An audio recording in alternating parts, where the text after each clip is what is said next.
Olá, sejam bem-vindos ao canal, eu sou o Maurício Moraes e hoje vamos finalizar o capítulo 6 do segundo livro dos Reis. O versículo 33 diz assim: E estando ele ainda falando com eles, eis que o mensageiro descia e disse: Eis que este mal vem do Senhor. Que mais, pois, esperaria do Senhor? O que mais esperaria do Senhor? O que você espera do Senhor?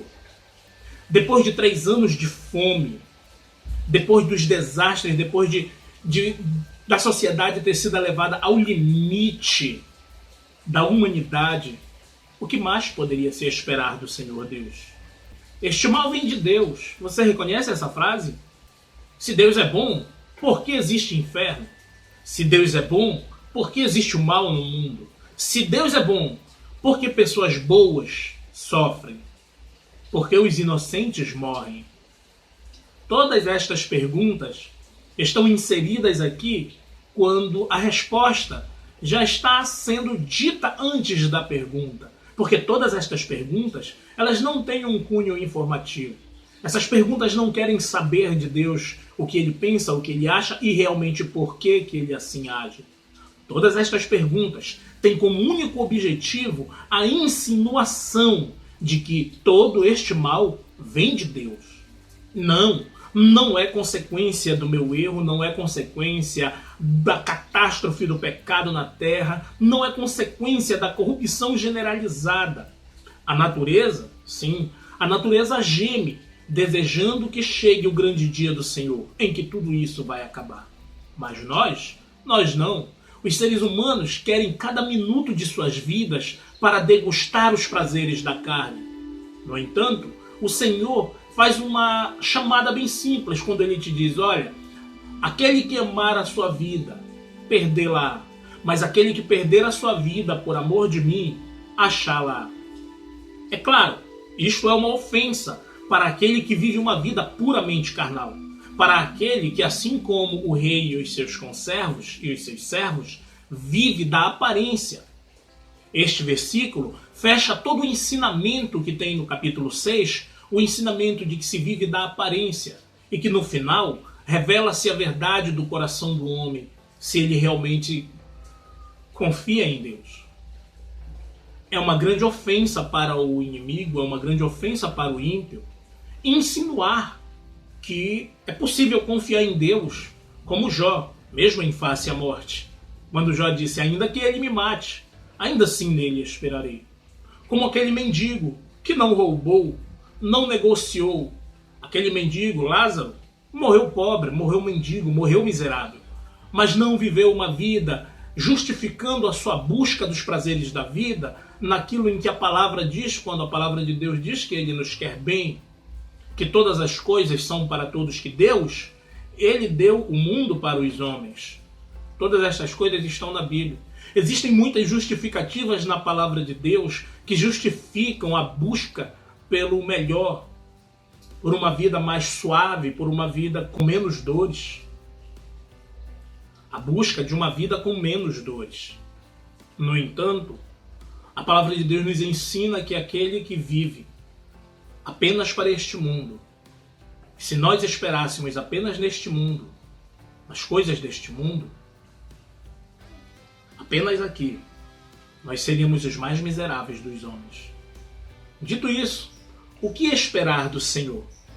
O livro de Jeremias, o capítulo 29, versículo 11 diz assim: Porque eu bem sei os pensamentos que tenho a vosso respeito, diz o Senhor, pensamentos de paz e não de mal, para vos dar o fim que esperais. Viu? Este é o pensamento de Deus a teu respeito e a meu respeito. Este é o pensamento do Senhor para aquele que busca a paz. Qual o fim você espera? O Senhor, que tem os pensamentos tão acima dos teus e dos meus, ele tem pensamentos de paz a teu respeito.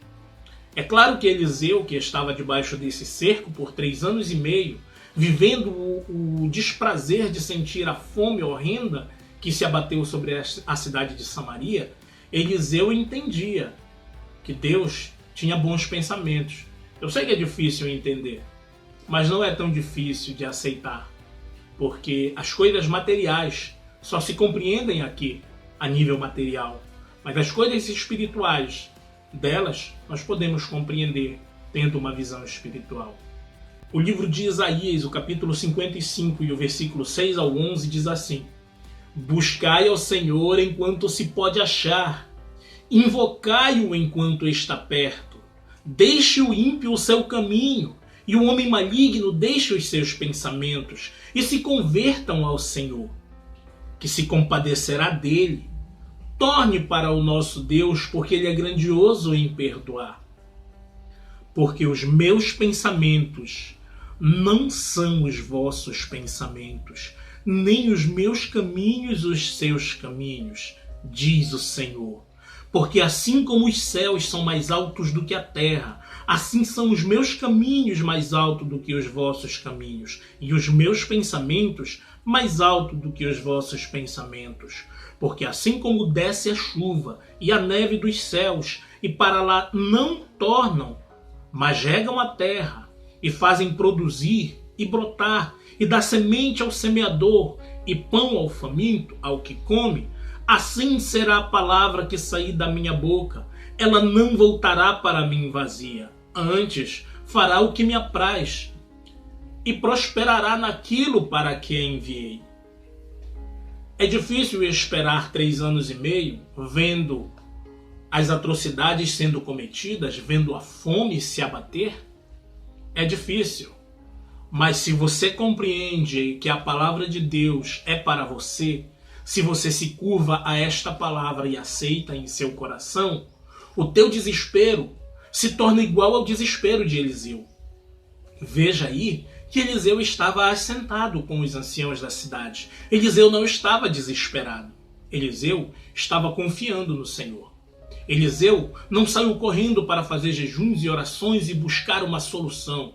Eliseu, que sabia exatamente qual o objetivo de Deus, sabia que a palavra de Deus não tornaria para ele vazia, mas cumpriria o objetivo de Deus. Eliseu estava há 3 anos e meio esperando a ordem de Deus.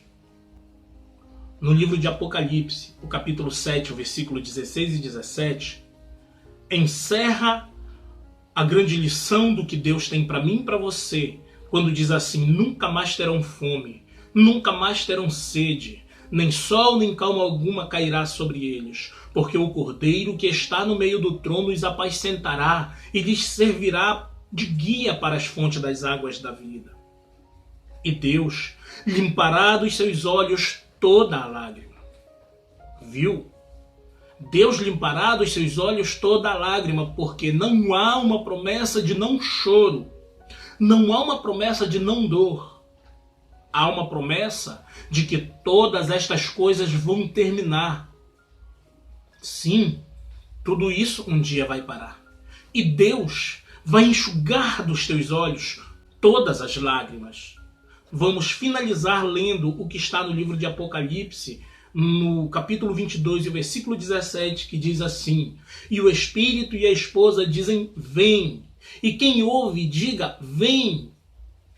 E quem tem sede, venha. E beba de graça da água da vida. É de graça. E a graça do Senhor Jesus esteja conosco todos os dias. Que Deus te abençoe. Mais vídeos estão vindo por aí. Te aguardo amanhã aqui no canal. Até lá.